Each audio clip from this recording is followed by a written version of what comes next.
संकर संकट जानने के लिए भैया Lal sir official channel YouTube channel को सब्सक्राइब जरूर करें। तो फिर स्टूडेंट आप सबको हम आज बताएंगे संकर और संकट किसे कहते हैं।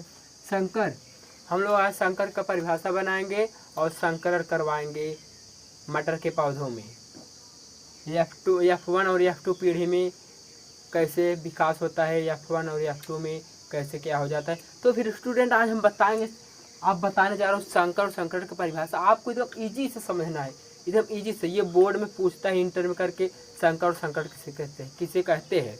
तो फिर हम बताने जा रहा हूँ संकर और संकर का परिभाषा एक ही स्टेप में हम बताएंगे।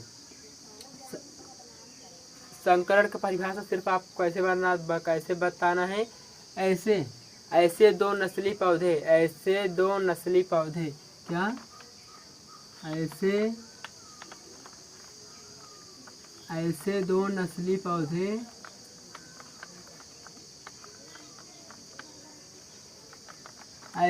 नस्ली पौधे जिनके बीच दोनों अगर संकरण करवाने पर इनके बीच ऐसे दो नस्ली पौधे जिनके बीच संकरण करवाने की क्रिया को संकरण कहते हैं तथा उससे उत्पन्न संतति को संकर कहते हैं। क्या कहते हैं? अगर जब उससे जो संकरण करवाने की क्रिया के बाद जब दो विभिन्न प्रकार के नस्ली पौधे रहेंगे उनके बीच संकरण करवाएंगे तो फिर संकरण से उत्पन्न जो संतति होगा उसे संकर कहते हैं और इस क्रिया को संकरण कहते हैं। जैसे हम बता रहे हैं, जैसे मटर में था capital T small T, capital T small T, ऐसे हम बता यही है मटर का। ये शुद्ध लंबा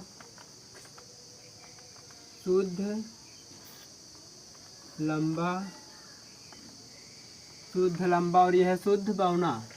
अगर शुद्ध लंबा और शुद्ध बौना के बीच हम संकर कराएंगे, क्योंकि मेंडल जो मटर चुने थे उसमें उसकी लंबाई में दो प्रकार का गुण था, एक शुद्ध लंबा और एक शुद्ध बौना।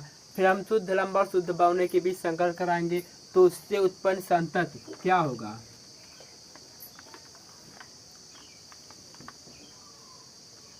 कैपिटल टी और स्मॉल टी, उससे उत्पन्न संतति यही होगा। ये है F1 पीढ़ी।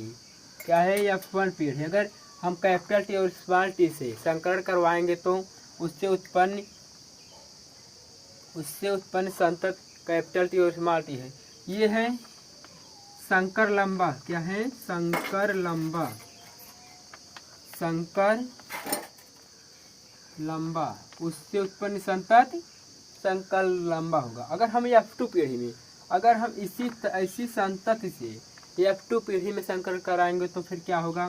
फिर हम देखो F2 पीढ़ी में संकर करवाएंगे क्या होगा ना।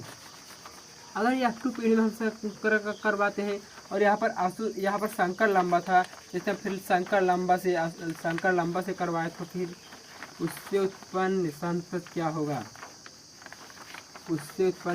क्या होगा? ये हो गया। देखो कैपिटल टी था स्मॉल टी था, कैपिटल टी स्मॉल टी, इससे हम जैसे संकर कराएंगे तो फिर क्या उत्पन्न होगा? हम आप कराने जा रहे हैं। स्टूडेंट ध्यान से देखिएगा, ये बोर्ड में ज़रूर पूछता है और ऐसे करके आपको बनाना है। पूरा का पूरा नंबर आपको मिल जाएगा। ये वाला यहाँ पर मत मिलाना स्टूडेंट, नहीं तो एकदम ईजी है। देख लो, ये वाला ऐसे अगर भूल के भी कर देना तो उसको अगर पेंसिल से आप बनाएंगे तो इसको फिर इसमें मिला देना। फिर ये जो कैपिटल टी स्मॉल टी वाला होता है इसको कैपिटल टी में, इसको भी कैपिटल टी में मिलाना है। अब इसमें हम क्या लिखेंगे? अभी क्या आएगा यहाँ पर? हम कुछ लिखना है ना, क्या उत्पन्न हुआ।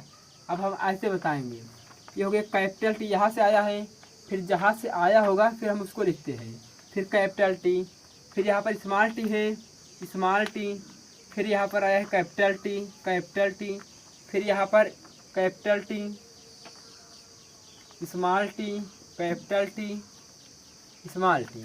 अब यही हो गया उससे उत्पन्न संतति। अब इसको हम कैसे सोचेंगे? क्या आया? इसका अनुपात कुछ होगा। इसका अनुपात हम क्या जानेंगे? शुद्ध लंबा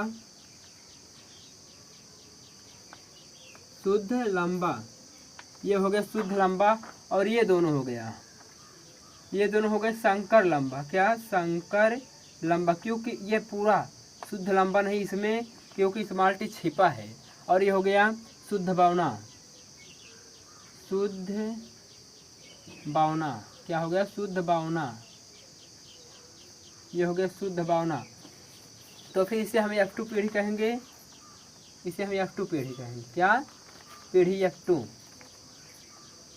इसे हम F2 पीढ़ी कहेंगे, क्योंकि इससे उत्पन्न संतति यही होगी। इसका अनुपात हमको जैसे निकालना है, कैसे निकालेंगे इसका अनुपात? वैसे तो देखने में, क्योंकि ये शुद्ध लंबा और शुद्ध संकर लंबा और शुद्ध बावना, इसका अनुपात देखिए 1 हो गया, 1 अनुपाते, ये संकर लंबा तो है ना, फिर 2, 1 अनुपाते 2, फिर 1 है शुद्ध बावना ना, फिर अनुपाते 1, इसका अनुपात क्या हो गया?